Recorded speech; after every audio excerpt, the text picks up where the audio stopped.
Namaste, welcome to Business Weekend.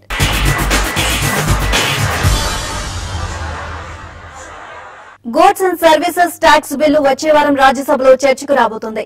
ఈ మేరకు ప్రభుత్వం నిర్ణయం తీసుకుంది. ఇప్పటికే లోక్సభ ఆమోదించిన ఈ బిల్లు రాజ్యసభలో చాలా కాలంగా పెండింగ్ లో ఉంది. దీనిపై కాంగ్రెస్ తో సహా పలు ప్రతిపక్షాలు అభ్యంతరాలు తెలిపాయి. రాష్ట్ర ప్రభుత్వాలు కొన్ని రాయితీలు కోరాయి. ఈ మేరకు బిల్లులో మార్పులు చేయాలని మోడీ కేబినెట్ నిర్ణయించింది. మార్పులతో కూడిన బిల్లును వచ్చే వారం సభలో ప్రవేశపెట్టడానికి రంగం సిద్దమైంది. ఇప్పటికే కాంగ్రెస్ వామపక్షాలతో పాటు పలు విపక్ష నేతలతో ప్రధాని మోడీ, ఆర్థిక మంత్రి అరుణ్ జైట్లీ చర్చించారు. బిల్లుకు మద్దతు కోరారు. వచ్చే వారం ఈ బిల్లు ఏకగ్రీవంగా ఆమోదం పొందుతుందని ప్రభుత్వం నమ్మకంతో ఉంది. నిబంధనలను ఉల్లంఘిస్తే చూస్తూ ఊరుకునేది లేదని ఆర్బీఐ స్పష్టం చేసింది. కేవైసీ నిబంధనలను ఉల్లంఘించినందుకు పలు ప్రభుత్వ, ప్రైవేటు బ్యాంకులకు రిజర్వ్ బ్యాంకు జరిమానా విధించింది. అలాగే మార్గదర్శకాలను పాటించుకునే బ్యాంకులను కూడా హెచ్చరించింది. గతేడాది అక్టోబర్, నవంబర్ మధ్యకాలంలో బ్యాంకులు అనుసరించిన తీరును క్షుణ్ణంగా పరిశీలించిన ఆర్బీఐ ఫెమా, కేవైసీ నిబంధనల అతిక్రమణలపై సీరియస్ అయింది. నిబంధనలకు వ్యతిరేకంగా ప్రవర్తించినందుకు గాను పలు ప్రైవేట్ బ్యాంకులతో పాటు ప్రభుత్వ బ్యాంకులకు ఆర్బీఐ జరిమానా విధించింది. మొత్తం 21 బ్యాంకులు అనుసరించిన తీరును పరిశీలించిన ఆర్బీఐ నియంత్రణ మండళ్ల సూచనలు, మార్గదర్శకాలను 13 బ్యాంకులు పట్టించుకోలేదని విమర్శించింది. బ్యాంక్ ఆఫ్ బరోడాపై 5 కోట్లు, పంజాబ్ నేషనల్ బ్యాంక్ పై 3 కోట్లు, సిండికేట్ బ్యాంక్ పై 3 కోట్లు, యూకో బ్యాంక్ పై 2 కోట్లు, హెచ్డిఎఫ్సి బ్యాంక్ పై 2 కోట్లు, state bank of Bikaner and Jaipur 2 కోట్ల రూపాయలు ఫైన్ విధించింది. అలాగే బ్యాంక్ ఆఫ్ ఇండియా పై ₹1 కోటి, కార్పొరేషన్ బ్యాంక్ పై 50 లక్షలు, ఆర్బీఎల్ బ్యాంక్ పై ₹1 కోటి, ఎస్బీఎం పై ₹1 కోటి జరిమానాను విధించింది. Axis Bank, Federal Bank, ICICI Bank, Kotak Mahindra Bank, OBC, Standard Charter Bank, SBI, Union Bank of ఇండియాలను ఆర్బీఐ హెచ్చరించింది. ఈ ఆర్థిక సంవత్సరం తొలి త్రైమాసికంలో ఐసిఐసిఐ బ్యాంక్ ఆర్థిక ఫలితాలు నిరాశజనకంగా ఉన్నాయి. నికర లాభం 25% క్షీణతతో 2,976 కోట్ల నుంచి 2,230 కోట్ల రూపాయలకు పరిమితమైంది. ఇతర ఆదాయం 15% వృద్ధితో 3,430 కోట్లుగా నమోదైంది. జూన్ 30తో ముగిసిన తొలి త్రైమాసికంలో ఇన్ఫ్రా ఇంజనీరింగ్ దిగ్గజం ఎల్ఎన్టీ నికర లాభం 45.5% వృద్ధితో 610 కోట్ల రూపాయలుగా నమోదైంది. మొత్తం ఆదాయం కూడా 9% పెరిగి 21,718 కోట్లకు చేరింది. నిర్వహణ లాభం 16% పుంజుకొని 1,904 కోట్ల రూపాయలుగా నమోదైంది. Q1 లో కొత్త ఆర్డర్లు 14% పెరిగి 29,702 కోట్లుగా నమోదయ్యాయి. వీటిలో 11,800 కోట్ల రూపాయలు ఇన్ఫ్రా విభాగం నుంచి లభించాయి. దీంతో మొత్తం ఆర్డర్ బుక్ 8% బలపడి 2.57 లక్షల కోట్ల రూపాయలను తాకింది. ఉజ్జీవన్ ఫైనాన్షియల్ సర్వీసెస్ ఈ ఆర్థిక సంవత్సరం తొలి త్రైమాసిక ఫలితాలను విడుదల చేసింది. నికర లాభం 30% వృద్ధితో 55 కోట్ల నుంచి 71 కోట్ల రూపాయలకు పెరిగింది. నికర వడ్డీ ఆదాయం 77% జంప్ చేసి 172 కోట్లను తాకింది. నిర్వహణ మార్జిన్లు 11.59% నుంచి 12.96% పెరిగాయి. నిరర్థక ఆస్తుల సేగతో Q1 లో సిండికేట్ బ్యాంక్ లాభం భారీగా తగ్గింది. గత ఏడాది ఇదే సమయంతో పోలిస్తే నికర లాభం 73.8% క్షీణతతో 302 కోట్ల నుంచి 79 కోట్ల రూపాయలకు పడిపోయింది. మొత్తం ఆదాయం మాత్రం 6,323 కోట్ల నుంచి 6,419 కోట్ల రూపాయలకు పెరిగింది. నికర నిరర్థక ఆస్తులు 2.36% నుంచి 5.04% పెరిగాయి. కార్పొరేట్ కంపెనీలు నిధుల సమీకరణపై దృష్టి పెట్టాయి. మార్కెట్లో బుల్ జోరు కొనసాగుతుండటంతో పలు కంపెనీలు ఐపీఓ బాటపట్టాయి. మరిన్ని కంపెనీలైతే నాన్ కన్వర్టబుల్ డిబెంచర్స్ ను జారీ చేసి విజయవంతంగా నిధులను సేకరిస్తున్నాయి. ఎన్సీడీల జారీ ద్వారా దేశీయ కార్పొరేట్ సంస్థలు నిధుల సమీకరణకు సన్నాహాలు చేస్తున్నాయి. మార్కెట్లు లాభాలబాటలో సాగుతుండటంతో ఇప్పటికే పలు కంపెనీలు పబ్లిక్ ఇష్యూలను చేపట్టడం ద్వారా లిస్టింగ్ ను పొందుతున్నాయి. కాగా సమీప భవిష్యత్తులో దేశీయ కంపెనీలు సుమారు 25,300 కోట్ల రూపాయలు విలువైన ఎన్సీడీలను విక్రయించేందుకు ప్రణాళికలు సిద్ధం చేశాయి. ఎన్సీడీల జారీ ద్వారా నిధుల సమీకరణకు సిద్ధపడుతున్న దిగ్గజాలలో టాటా స్టీల్ ముందుంది. 10,000 కోట్ల రూపాయల వరకు సమీకరించాలని ఈ సంస్థ భావిస్తోంది. ఇదే బాటలో Air India, HDFC, Capital First, PVR, Tata Motors కూడా నడవనున్నాయి. ఇతర సంస్థలలో KPTL, UltraTech Cement, Manappuram, Piramal Enterprises, Sintex లు కూడా ఎన్సీడీలను జారీ చేయాలని నిర్ణయించాయి. బ్యాంకు డిపాజిట్ల వడ్డీ రేట్లు ఆకర్షణీయంగా లేకపోవడంతో కంపెనీలు జారీ చేసే ఎన్సీడీలకు ప్రస్తుతం చక్కని డిమాండ్ లభిస్తోంది. ఈ ఇన్వెస్ట్మెంట్ గ్రేడ్ రుణ సెక్యూరిటీలకు కనీసం 9% రిటర్న్స్ ఫిక్స్డ్ గా వచ్చే వీలున్నట్లు తెలుస్తోంది.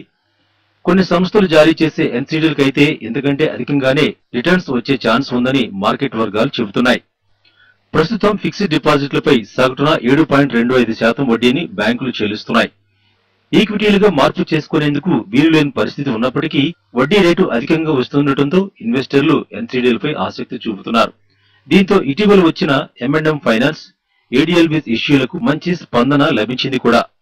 దీనికి తోడు అంతర్జాతీయ మార్కెట్లలోనూ బాండ్లపై ఈల్డ్స్ అత్యంత తక్కువగా ఉండటమే కాకుండా కొన్ని దేశాలలో నెగిటివ్ వడ్డీ రేట్లు కూడా అమలులో ఉన్నాయి. దీంతో విదేశీ మార్కెట్లు, విదేశీ ఇన్వెస్టర్ల ద్వారా దేశీయ కార్పొరేట్ సంస్థల నిధుల సమీకరణకు భారీ అవకాశాలున్నట్లు మార్కెట్ విశ్లేషకులు అంచనా వేస్తున్నారు. విమానయాన సంస్థలు పోటాపోటీగా ఛార్జీలను తగ్గించాయి. ఆగస్టు, సెప్టెంబర్ నెలలు ఇండస్ట్రీకి మాంద్యకాలం కావడంతో ఎయిర్లైన్ సంస్థలు ఆకట్టుకునే ఆఫర్లను ప్రకటించాయి. టికెట్ ఛార్జీ 30% తగ్గడంతో ఈ 2 నెలల కాలంలో విమానయానం మరింత చౌకగా మారనుంది. ధరల యుద్ధానికి తెరతీసిన జెట్ ఎయిర్వేస్ ఆగస్టు, సెప్టెంబర్ నెలలకు గాను 30% డిస్కౌంట్ను ఆఫర్ చేసింది. ఢిల్లీ, ముంబై ప్రయాణానికి ప్రస్తుత టికెట్ ధర 2,900 రూపాయల నుంచి 3,800 రూపాయలు ఉండగా దానిని 2,600 రూపాయలకు తగ్గించారు. జూలై 29తో ముగిసిన ఈ ఆఫర్ ఆగస్టు 15 తర్వాత చేసే ప్రయాణాలకు మాత్రమే వర్తిస్తుంది. గో ఎయిర్, ఇండిగో కూడా వెంటనే స్పందించి రేట్లు తగ్గించాయి. శంషాబాద్ ఎయిర్పోర్ట్ కేంద్రంగా దేశంలోని తొలిసారిగా స్పైస్ జెట్ సంస్థ స్మార్ట్ చెక్ ఇన్ సేవలను అందుబాటులోకి తెచ్చింది. కేంద్ర పౌర విమానయాన శాఖ మంత్రి అశోక్ గజపతి రాజు ఈ సేవలను లాంఛనంగా ప్రారంభించారు. చేతిలో స్మార్ట్ ఫోన్ ఉంటే చాలు, ఎయిర్పోర్ట్ లో చెక్ ఇన్ ప్రయాణికులు గంటల తరబడి క్యూ లైన్ లో వేచి ఉండాల్సిన అవసరం లేదు. ప్రయాణికులు జస్ట్ స్పైస్ జెట్ యాప్ ను ఉపయోగిస్తే చాలు, క్షణాల్లో బోర్డింగ్ తీసుకుని నేరుగా చెక్ ఇన్ అయి విమానం ఎక్కేయచ్చు. డిజిటల్ ఇండియా వైపు అడుగులు పడుతున్న తరుణంలో మోడర్న్ టెక్నాలజీని స్పైస్ జెట్ సంస్థ ప్రయాణికులకు అందుబాటులోకి తేవడం అభినందనీయమన్నారు కేంద్ర పౌర విమానయాన శాఖ మంత్రి అశోక్ గజపతి రాజు. భారతదేశంలో విమానయాన సేవలను మరింత విస్తృతం చేస్తున్నామని, రాబోయే రోజుల్లో మరిన్ని ఎయిర్లైన్ సంస్థలు స్పైస్ జెట్ బాటలోనే నడవనున్నాయని ఆయన చెప్తున్నారు. ప్యాసింజర్ ఫెటీగ్ ని కొంచెం తగ్గించే విధంగా చేయడం, ఇది ఒక ఎక్స్పెరిమెంట్ అనుకోండి. ఈ ఎక్స్పెరిమెంట్ సక్సీడ్ అవుతే మిగతా ఎయిర్లైన్స్ అన్ని లైన్ లో వస్తా ఉంటాయి. స్పైస్ జెట్ కూడా విస్తరించడానికి అవకాశం ఉంటుంది. ఏవియేషన్ చూస్తే ఇప్పుడు ప్రస్తుతానికి వీఆర్ ద ఫాస్టెస్ట్ గ్రోయింగ్ ప్రపంచంలో. సో ఈ మొమెంటం ని మనం ఉంచుకోవాలంటే అన్ని అంగాలు పరిగెత్తడానికి ముందుకు రావాలి. ఆ విధంగా ఆ ప్రయత్నాల్లో ఇది కూడా ఒక విధంగా భాగం అవుతుంది కనుక వి విష్ దెమ్ వెల్. భారతదేశంలోనే తొలిసారిగా మోడర్న్ టెక్నాలజీని ఉపయోగించి ప్రయాణికులకు మెరుగైన సౌకర్యాలు కల్పించేందుకు చర్యలు తీసుకుంటున్నట్లు స్పైస్ జెట్ సంస్థ చైర్మన్ అజయ్ సింగ్ చెప్పారు. స్పైస్ జెట్ విమానంలో ప్రయాణించేందుకు టికెట్ కొనుగోలు చేసిన ప్రయాణికుడు ఎయిర్పోర్ట్ లోకి ఎంటర్ అయితేనే చాలు, స్పైస్ జెట్ నూతనంగా ప్రవేశపెట్టిన స్మార్ట్ చెక్ ఇన్ యాప్ ఇట్టే పసిగడుతుందని ఆయన అన్నారు. If you have the SpiceJet app on the phone, as you walk into the airport, the system will recognize that you have arrived and will put the boarding card, automatically convey the boarding card onto your cell phone. And you can take that boarding card and go through the check-in gate seamlessly without having to go to the check-in area at all, or standing in a line or in a queue. The second thing that we are doing is that if you have your mobile phone, we have posters that we have put up around the airport. You can just touch your mobile phone to the poster and your boarding card comes onto the phone. So this is the use of modern technology to improve consumer convenience, and we hope that we have made the start at Hyderabad Airport. This is live today. It can be used by everybody. మరోవైపు ప్రయాణికులకు మెరుగైన సేవలు అందించేందుకు నిరంతరం కృషి చేస్తున్న తాము మున్ముందు ఈ సేవలను మరింత విస్తృతం చేసేందుకు కృషి చేస్తామని ఎయిర్పోర్ట్ సీఈఓ కిషోర్ తెలిపారు. Government of Telangana is giving a lot of importance for digital technology. Government of India is giving a lot of importance to digital technology, and we at GMR we want to showcase that entire technology platform in our airport. So going forward, when we are in the next couple of years, 80% will be self check-ins and self backgrounds. Only some 10 to 20% for the first time travelers, the counters will be there, but otherwise the entire boarding process, the check-in process will be happening at home or at the forecourt, Once they come, using self-pack, drop their bags and go to the security lanes. And that is how we want to see that the throughput increases, the utilization of the assets will be maximized, and we give a better experience to the passengers and the cost come down. రాబోయే రోజుల్లో ప్రయాణికులు airport లో వేచి చూడకుండా చేతిలో smart phone తోనే అన్ని విధాల సేవలను పొందే అవకాశం ఉండే విధంగా సేవలను విస్తృతం చేయనున్నారు. బిజినెస్ వీకెండ్ లో ఇప్పుడు స్మాల్ బ్రేక్ తీసుకుందాం.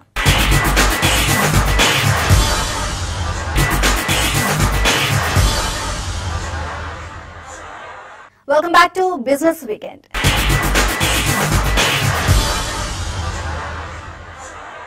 ప్రముఖ పారిశ్రామికవేత్త ఉద్దేశపూర్వక రుణ ఎగవేతదారు విజయ్ మాల్యాకు చెందిన జెట్ విమానాన్ని ఆగస్టు 18న సేవల పన్నుల శాఖ వేలం వేయనుంది.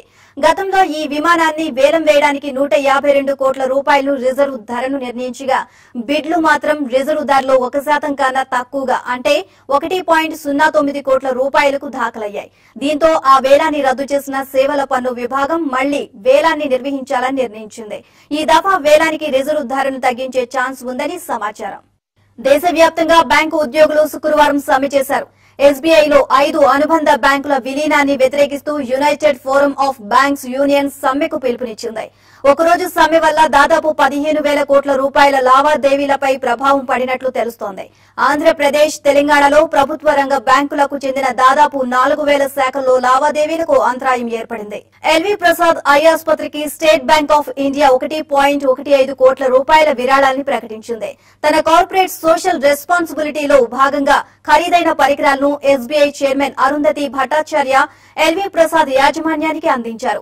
ఉచిత అవుట్ పేషెంట్ విభాగంలోని పేషెంట్లకు చికిత్స అందించేందుకు ఈ పరికరాలను ఉపయోగించబోతున్నారు. ప్రతి ఏటా తమ నికర లాభంలో 1% సామాజిక బాధ్యత కింద ఖర్చు చేస్తున్నట్లు అరుంధతి భట్టాచార్య వివరించారు. గ్రామాల్లో డిజిటల్ కేంద్రాల ఏర్పాటుతో సహా అనేక సామాజిక కార్యక్రమాలకు నిధులను అందజేస్తున్నట్లు ఆమె హైదరాబాద్ లో వివరించారు. I must tell you that SBI started its CSR activities in the year 1973, and since then we have been spending 1% of our profits every year towards CSR. As you know, in the Companies Act it's currently 2%, but because we are a statutory corporation incorporated through an act of parliament, we continue to be outside of the ambit of Companies Act. Currently, because there is a lot of stress in the banking system, the regulator feels it is necessary for us to continue only with 1%. Going forward, as things look up, I am sure we'll be allowed to hike our spends to 2%. Currently, we work in 5 or 6 major areas. We work in the area of health, education, livelihood creation, sustainability. These are 3 or 4 or 5 areas that we work in, and also integration of the disabled into mainstream society. తీవ్ర ఒడిదుడుకుల మధ్య ఈ వారం stock మార్కెట్లు లాభాలతో ముగిశాయి. వారం మొత్తం మీద సెన్సెక్స్ 249 పాయింట్లు, నిఫ్టీ 97 పాయింట్లు లాభపడ్డాయి. ప్రధాన షేర్లలో Jindal steel 20.66%, Muthoot finance 18.84%, Bajaj finance 17.12%, Eicher motors 13.28%, LNT financial holdings 11.91% లాభపడ్డాయి. ఇక జీఎస్టీ బిల్లు పార్లమెంటు ముందుకు వచ్చే అవకాశం ఉండడంతో వచ్చే వారం మార్కెట్ల పయనం ఎలా ఉండనుంది? వచ్చే వారానికి ఎఫ్ఎన్ఓ రికమెండేషన్స్ అలాగే మీడియం టర్మ్ కోసం market analyst Seshu special recommendations ఇప్పుడు చూద్దాం. గత వారం మార్కెట్స్ కనుక గమనిస్తే నిఫ్టీ సెన్సెక్స్ లో పెద్దగా మనకి అప్ మూవ్ కనపడకపోయినా కూడా ఓవరాల్ గా అప్ ట్రెండ్ అయితే కొనసాగింది. పర్సంటేజ్ పరంగా పెద్దగా పెరగకపోయినా కూడా ఇండివిజువల్ స్టాక్స్ అనేది బాగా పెరిగాయి. అట్ ద సేమ్ టైం ఏవైతే రిజల్ట్ బాగా రాలేదో అటువంటి స్టాక్స్ కొంచెం మనకి డౌన్ సైడ్ రావడం చూసాము. ఓవరాల్ గా నిఫ్టీ పరంగా అక్కడక్కడే ఉన్నా కూడా మనం చూసాము. కొన్ని ఇండివిజువల్ స్టాక్స్ చాలా స్ట్రాంగ్ గా లైక్ జేఎస్పీఎల్ ఒకటి, ఐషర్ మోటార్స్ ఒకటి, ముతూట్ ఫైనాన్స్ ఒకటి, ఇటువంటివన్నీ కూడా బాగా మనకి పెరిగాయి. అదేవిధంగా కొన్ని స్టాక్స్ బాగా మనం చూస్తే గత వారంలో JP associates, KPIT, Karnataka bank, PNB ఇవన్నీ కూడా కొంచెం ప్రాఫిట్స్ బుకింగ్ చూసాము. బట్ ఓవరాల్ గా చెప్పాలంటే గత వారం మార్కెట్స్ మళ్ళీ ఒక న్యూ హైస్ కిలో క్లోజ్ అయినాయి. దీనికన్నా ఎక్కువగా చాలా స్టాక్స్ లైఫ్ టైమ్ హైస్ కి మనకి మిడ్ అండ్ స్మాల్ క్యాప్ లో కంటిన్యూగా కొనసాగుతున్నాయి.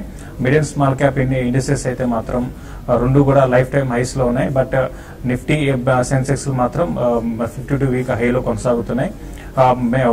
వచ్చే వారం ఎక్కువగా మార్కెట్ కి మనం చూస్తే ప్రభావం చేసే అంశాల్లో ఒకటి జీఎస్టీ బిల్ ఏ విధంగా ఉంటుంది, ఎందుకంటే ఈ వీకెండ్ లో కొంచెం దాని గురించి పాజిటివ్ అంశం వచ్చింది.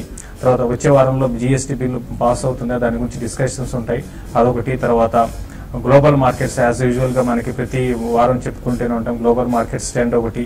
తర్వాత కంపెనీ రిజల్ట్ మనం చూస్తున్నాము మిక్స్డ్ గా వచ్చాయి. ఈసారి లాస్ట్ క్వార్టర్ చాలా స్ట్రాంగ్ ఉంది, బట్ Q1 మాత్రం కొంచెం మిక్స్డ్ గా వచ్చాయి, కొన్ని డిసప్పాయింట్మెంట్ కూడా చేస్తున్నాయి. తర్వాత వీకెండ్ లో మనకి L&T రిజల్ట్ కూడా కొంచెం డిసప్పాయింట్మెంట్ చేసింది. తర్వాత ఫార్మాలో రెడ్డి ల్యాబ్స్ ఒకటి డిసప్పాయింట్మెంట్ చేసింది, బట్ కొన్ని అలంబిక్ లాంటివి చాలా స్ట్రాంగ్ రిజల్ట్ అనౌన్స్ చేసి అట్ ద సేమ్ టైం ఫార్మాలో. కాబట్టి వచ్చే వారం కూడా చాలా కంపెనీస్ రిజల్ట్ అనౌన్స్ చేయాల్సి ఉంది. సో అది కూడా మార్కెట్ మీద బాగా ప్రభావం చూపించవచ్చు. బట్ మార్కెట్స్ ఇదే విధమైన రేంజ్ బౌండ్ ఉంటూ కొంచెం అప్ సైడ్ డౌన్ సైడ్ అని మాత్రం ఎగ్జాక్ట్ గా చెప్పలేము, బట్ రేంజ్ బౌండ్ ఉండే అవకాశం ఎక్కువ ఉంది. నిఫ్టీ కంటిన్యూగా 8,600 పైన మనం చూసాము ట్రేడ్ అవుతూనే వస్తుంది. కాబట్టి 8,600 పైన సస్టైన్ అయినంత కాలం మార్కెట్స్ టువర్డ్స్ 8,800 వైపు వెళ్లే అవకాశం ఉంది.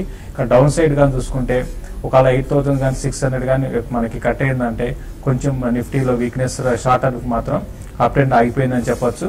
అయితే ఎక్కువగా స్టాక్స్ ఇండివిజువల్ స్టాక్స్ ఎక్కువగా పర్ఫార్మ్ చేయడానికి అవకాశం కనపడుతుంది. తర్వాత వచ్చే వారానికి మనకి బై అండ్ డిప్స్ గా చెప్పాలి అంటే కొన్ని స్టాక్స్ ని మనకి లైక్ సిప్లా ఒకటి బై అండ్ డిప్స్ గా చెప్పొచ్చు. తర్వాత డిష్ టీవీ ఒకటి, హ్యావెల్స్ ఒకటి, బ్రిటానియా ఒకటి, ఇవన్నీ కూడా ఎవరి డిప్ లో కూడా బై చేయమంటాను. తర్వాత సెల్ అండ్ ర్యాలీస్ విషయానికి వస్తే యాక్సిస్ బ్యాంక్ ఒకటి, హెచ్డిఎల్ ఒకటి, బిహెచ్ఈఎల్ ఒకటి, వేదాంత ఒకటి, హిండాల్కో ఒకటి, ఇవి సెల్ అండ్ ర్యాలీస్ గా చెప్తాను. ఈవెన్ బ్యాంక్ నిఫ్టీని కూడా సెల్ అండ్ ర్యాలీస్ గా చెప్తాను. ఇక ఇన్వెస్ట్మెంట్ విషయానికి వస్తే ర్యాలీస్ ఇండియాని రికమెండ్ చేస్తున్నాను. చాలా స్ట్రాంగ్ ఫండమెంటల్స్ ఉన్న కంపెనీ ఇది, టాటా గ్రూప్ కి చెందిన కంపెనీ ఇది. మనకి తెలిసిందే ఈసారి మాన్సూన్ అనేది గత 2 ఏళ్లలో చూసుకుంటే మనకి మాన్సూన్ చాలా డిసప్పాయింట్మెంట్ చేసింది. బట్ ఈసారి మాత్రం ఇప్పటి వరకు దగ్గరగా అబోవ్ నార్మలే మనకి మాన్సూన్ అనేది ఉంది. తర్వాత స్ప్రెడ్ కూడా చూస్తే దాదాపు మనకి ఆల్ ఓవర్ ఇండియా కూడా బాగా స్ప్రెడ్ అనేది బాగుంది. కాబట్టి దాన్ని బేస్ చేసుకుంటే నెక్స్ట్ క్వార్టర్ దాని తర్వాత క్వార్టర్ చాలా స్ట్రాంగ్ రిజల్ట్ పోస్ట్ చేసే అవకాశం ర్యాలీస్ ఇండియా కనపడుతుంది. దీనికి తోడు ఈ స్టాక్ లో మనకి గత 1 year లో కానీ చూసుకుంటే కొంచెం మిగతా అదర్ స్టాక్స్ తో కంపేర్ చేసుకుంటే పెద్దగా అప్ ట్రెండ్ అనేది కనపడలేదు. అది కొంచెం ఒక కాలంలో కొంత ఎక్స్పెన్సివ్ అయినా కూడా రీసెంట్ డేస్ లో మళ్ళీ ఇది స్టాక్ వాల్యుయేషన్స్ కొంచెం చీప్ అయినాయని చెప్పొచ్చు. ప్లస్ రీసెంట్ గా వీళ్ళు కొంత 1-2 న్యూ ప్రొడక్ట్స్ అనేది లాంచ్ చేయడం చూసాము. దానివల్ల దీనివల్ల ఈ న్యూ ప్రొడక్ట్స్ వల్ల వచ్చే క్వార్టర్ లో ప్రాఫిట్స్ కొంచెం పెరిగే అవకాశం కూడా కనపడుతుంది. కాబట్టి దాన్ని దృష్టిలో పెట్టుకుంటే డెఫినెట్ గా ఈ కరెంట్ లెవెల్స్ నుంచి స్టాక్ మంచి అప్ ట్రెండ్ కొనసాగే అవకాశం ఉంది. రానున్న రోజుల్లో ఒక 30-40% దాకా పెరగొచ్చు.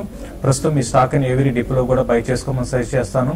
360 to 380 levels next 12 to 18 months లో పెరగొచ్చు. ఈవెన్ షార్ట్ టర్మ్ కూడా చూసుకుంటే న్యూ హైస్ కి టెస్ట్ చేసే అవకాశం బాగా కనపడుతుంది. ఇవి ఈ వారం బిజినెస్ వీకెండ్ విశేషాలు. వచ్చే వారం మరిన్ని బిజినెస్ వార్తలతో మళ్ళీ కలుద్దాం. చూస్తూనే ఉండండి వాస్తవాలకు ప్రతిరూపం TV5.